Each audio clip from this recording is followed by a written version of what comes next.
them to Rwanda. The exercise spearheaded by Dr. Edward Lubaihayo was conducted in a ruthless manner. Prominent Ugandans of Rwanda stock were targeted. The wife of the then Speaker of Parliament, Mrs. Botagira, was mesmerized to find her name on the list of Banyarwanda for extraction. Retired Anglican Bishop Sabit was also targeted. The UPC swingers took advantage of the exercise to grab people's bibanja, properties, and livestock. Many innocent people were victims. However, the Habyarimana regime did not condemn these actions meted at its citizens in a neighboring country to ask donor nations like France to exert pressure on Obote. And this was a grave miscalculation by Kigali. I think he wrongly, Habyarimana wrongly believed that Obote's strategy would crush the NRL billion in Uganda. Furthermore, Kigali subjected the victims of UPC exercise to a Kinyarwanda language proficiency test before they would be allowed into Rwanda. The purpose was to deny some prominent Rwandese permission to return to their country. Many indeed failed the test, having stayed for too long out of touch with their Kinyarwanda cultural practices. They established a camp at Sofia town near Kajitumba at the border side of the common border.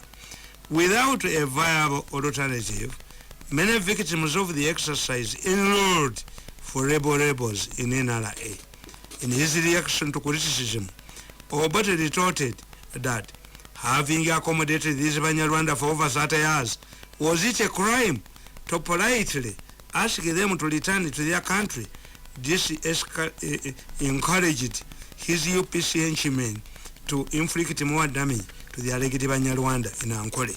Secondly, when the NRM took power, the question of Rwandese refugees cropped up. The opponents of NRM insisted that non-Ugandans would not be accepted into the army. This attracted the attention from the public. It should also be noted that the new government created trouble for those Banyarwanda by entrusting them with the big posts and responsibilities in a post-war government after the Rwanda War.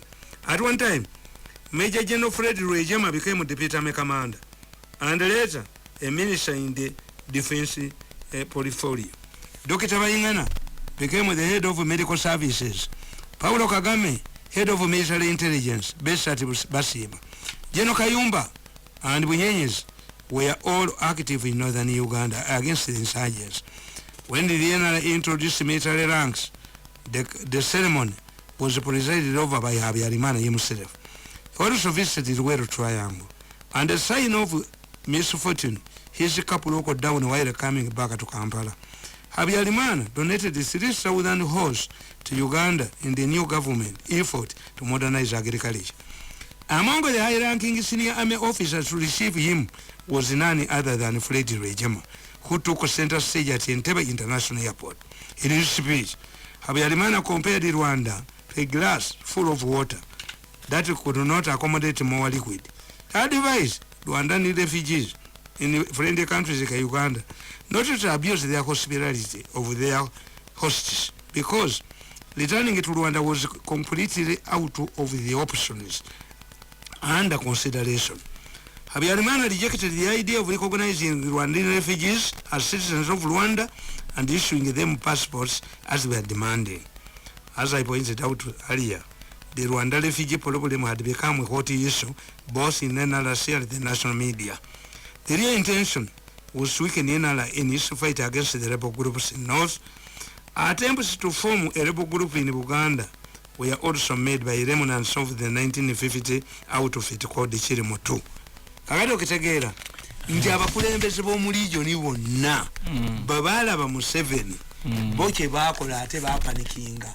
Katumu decided to arm the Congolese. Moi decided to harm our economy by getting excuses to cross the border. He also in 1983 declared the Kenya de facto single party state. Atali wa KANU tafuganya. 1989 muinaleta mulongolongo akaluka ikikoka kana kaffe nago baba kadde bonna naleta abapya bano baruto bani atiani revolution kola revolution kuveri ate ingire ne wana mudda fune yochi abanyarwanda ate wano nga bali bubi. In fact, I have evidence that Rwejema survived the Syria attempts on Israel in Uganda. Abiyarimana sent here $3 million.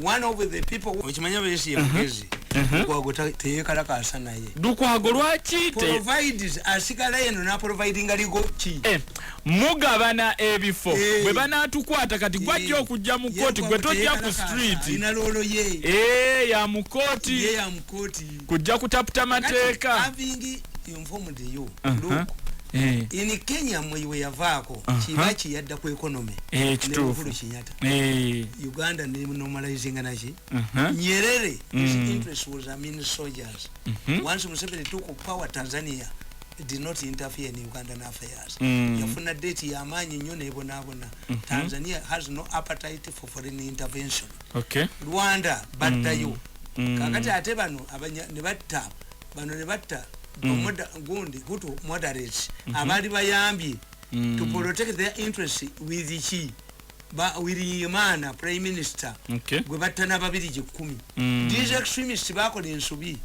kakati as a result bwe baddayo bonna baddukira mu exile.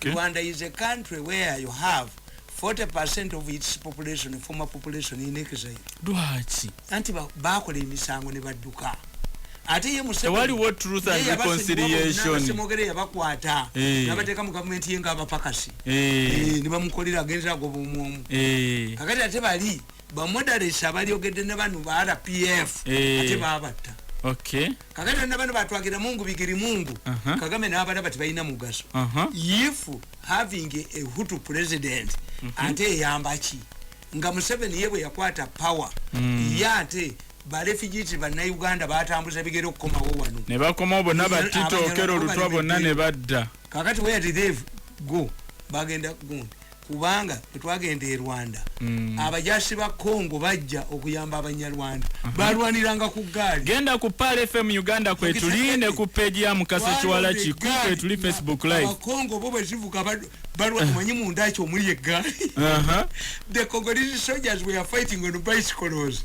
Kati Congo kye kizibwe kisigaddewo mu region Congo kye kisigaddewo nga yakegatta ku East African Community ne flaga yakyuse je twagala analysis yae when UPDF went to Sudan the mandate was clear there was a comprehensive peace agreement between Khartoum and Juba.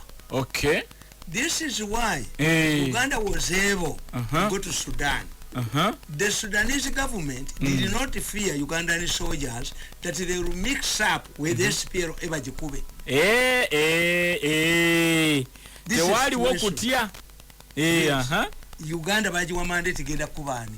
Kukuba SPLO itasobola kuba koni nga ate ne Katumwa abandonize. Era nabagamba nti koni might have died in Khartoum State House.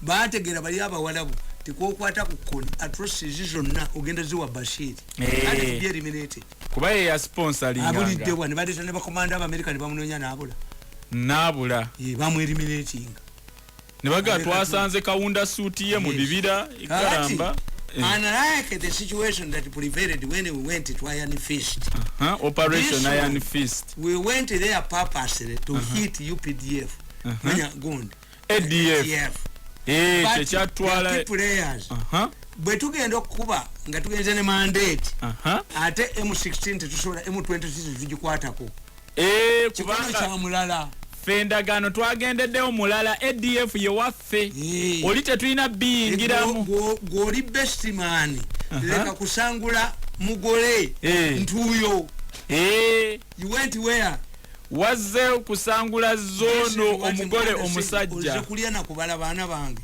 kubanga abaganda baba wange enkoko omusajja n'abalanga abaana bangi ngaga nti ekyoka kinnumya saze naddala agende nayo beko yonna bagikuwa ku lusaniya abaana ne basembera omusajja yabalanga bwembabala enkoko yange sigenda kusigaza ekyoka kinnumya kangende nayo kubala bana why did the visitors come to children to share the chicken kati mukuyingira Congo tugenzeyo kulwa ADF ADF why did Nshikedi join East Africa?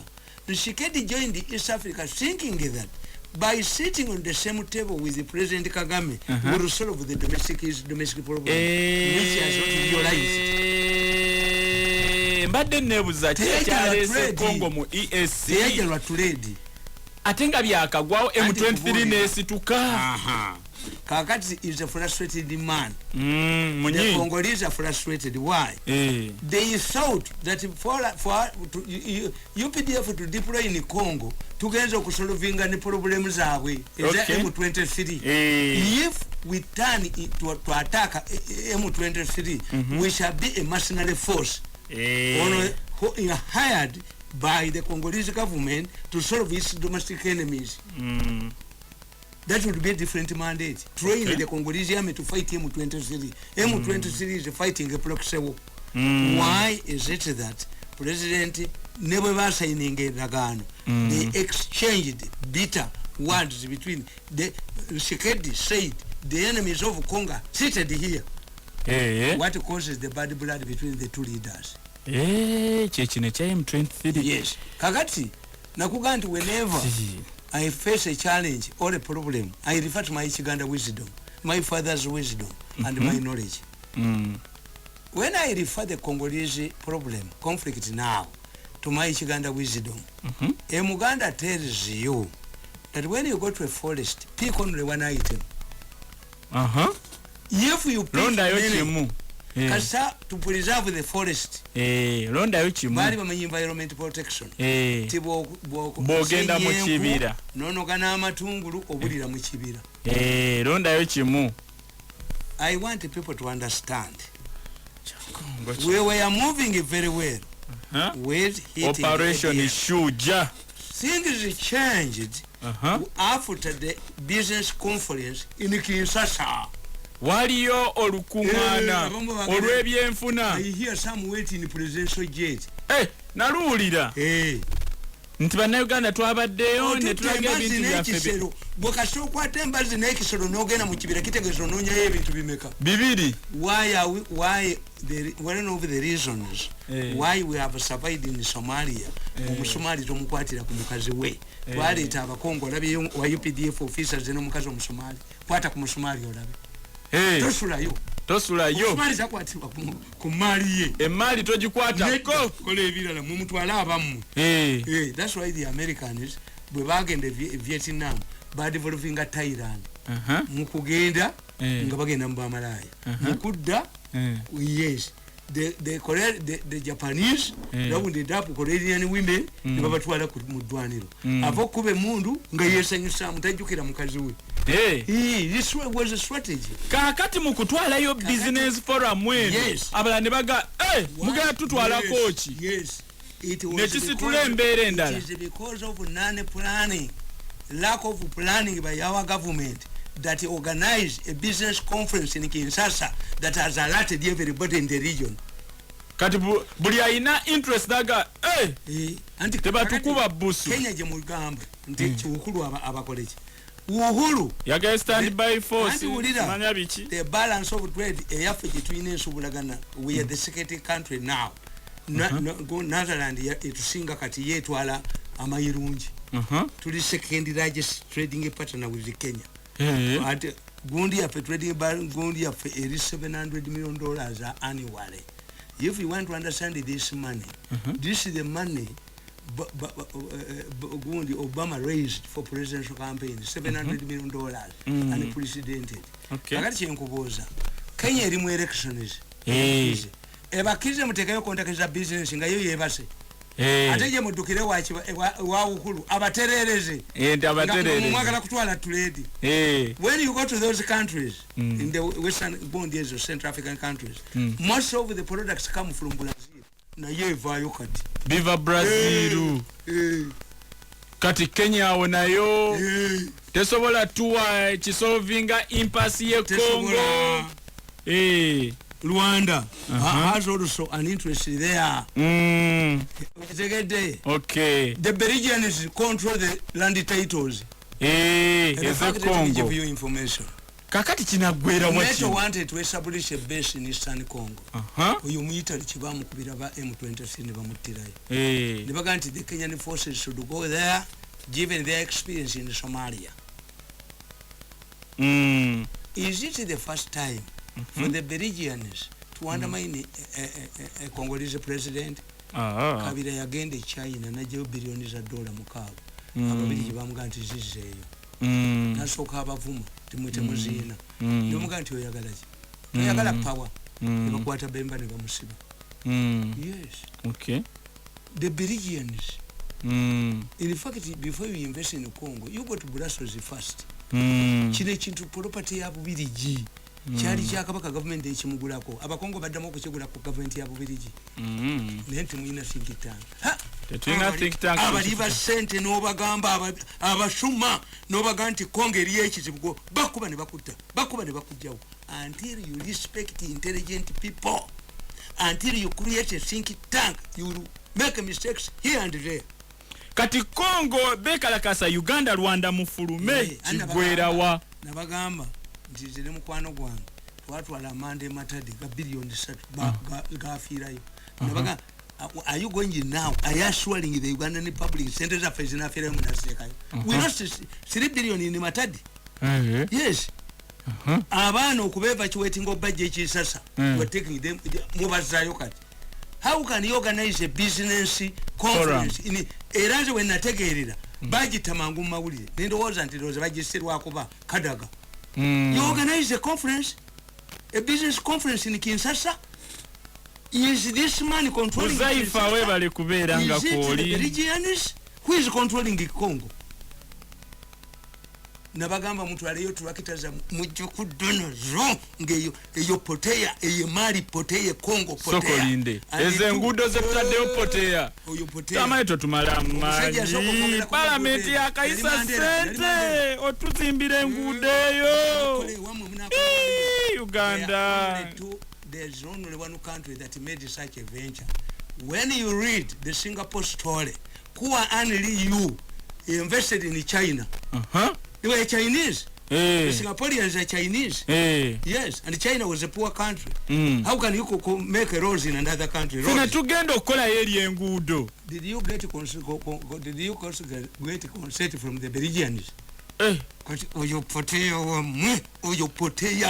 Oyo poteya wamwe abakongo baga mutubire anti bechanze ababirigi bechanze gulwacho ogulira muko omusajja gomesi ngati bugera kufuna munno kumbaga gulira uwo yes. Lwacho ogulira muka musajja omukazi omu yagenda nalabanga batamuwa nafu ngagula bamalaya n'omukazi nene bugenda bamukolako enviiri nadda ku stage yemu bana bamugulanga tamutegedde namwetoke namugulanga tamutegedde ngati bagenda mulooki namuganda ite weefumuula nnyo nze weewo ko mwami leka kwefumuula nnyo kubwa puresha mwami nze weewo naye ondagajjalira the effort you put in Congo if you have put it here ogamba singa sente ze batadde Congo nga bazitadde wano singa tunyumirwa eggwanga we used to have Congolese abatundanga ebitengi Congolese tukyabalaba Buganda riot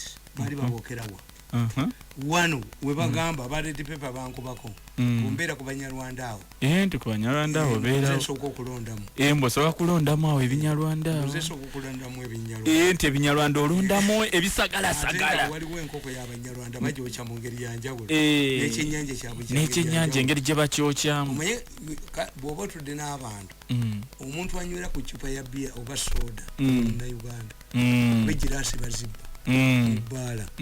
When you even the bobere bweru when you are in London nolaba atadde ekipapula mu dirisa nga lyayateka muddugavu yava Haiti oba Jamaica ava mu Africa omukazi omuzungu alipe kakati buli lwolaba omuntu alya yekka Abanyarwanda balira mu gurupu n'abalooza na wayi batya butwa yes bagamwe namujje tulye bakoleza bwamu Kati Banyarwanda limisi kichupa kinene bwekiti naye business yali awe w'omusajja oyo nga bus ziringa international airport bus egenda ekigali Bujumbura wa esimbule sawa bweziti but there was business there oluguudo ndaba mwalukyusa the Congolese until Uganda riots n'oluguudo ne balukyusa embuzi bayitamu ne balutta ne balutta nti lw'abantu bokka abawumba tutu abali mu Kampala business eziri ku Namirembe road zonna ne zibapotea bali bamaze okugulebwa Kiseka motoka zirage wa Kiseka wa hamu waffe it was a strategy bwe munabanga mukozesa short term strategies nga temuli guided by igundi nze mbagambe kwata mwenda okwate mirundi bateke mu group yemba bakusingira abantu bano bonna kakati Tamale baba bakimanyi ndine Minister of Foreign Affairs nani ne business community na chi tebasobola kwanukula mu 7 kati president yasoko okwogera ekintu tikakati yakugambye omukazi ow'emmwanyi kati wali anyega but this has have modalities what's the role of this woman is he going to establish amastowa mu byalo oba yagenda kutuyamba ku marketinga lolo yeriwa tewali ajinyonyola taliyo because the president has come up and said about something dakika nga 3 Tamale nze badde mbuuza lwaki ensonga eno ekyokwongezaako abasayansi bokka tekigenda kuleetawo embirigo abasayansi miliyoni 4 bano 7,000 headmaster mu supervising 800 obwo bubulwa omusajja bw'abanga ayagala okumma abaana b'abalala ennyama akikola atya ngenda kujjawo ababadde balunda muli ennyo mwongere ababadde balunda bano abamu kubanga agabana kitono are you saying that the Japanese, all of the Japanese are engineers? Don't we have lawyers in Japan? Jebali. Yes. Boba na basomesa bemwita aba science, what science chi? Ngana bano bemwita aba science tebali kyebakoze. After COVID, give me a product that was made by Museveni so-called scientists, by Dr. Mwanje. Kati kineno lwaki bakirese bwekiti? Is Bill Gates a product of a university?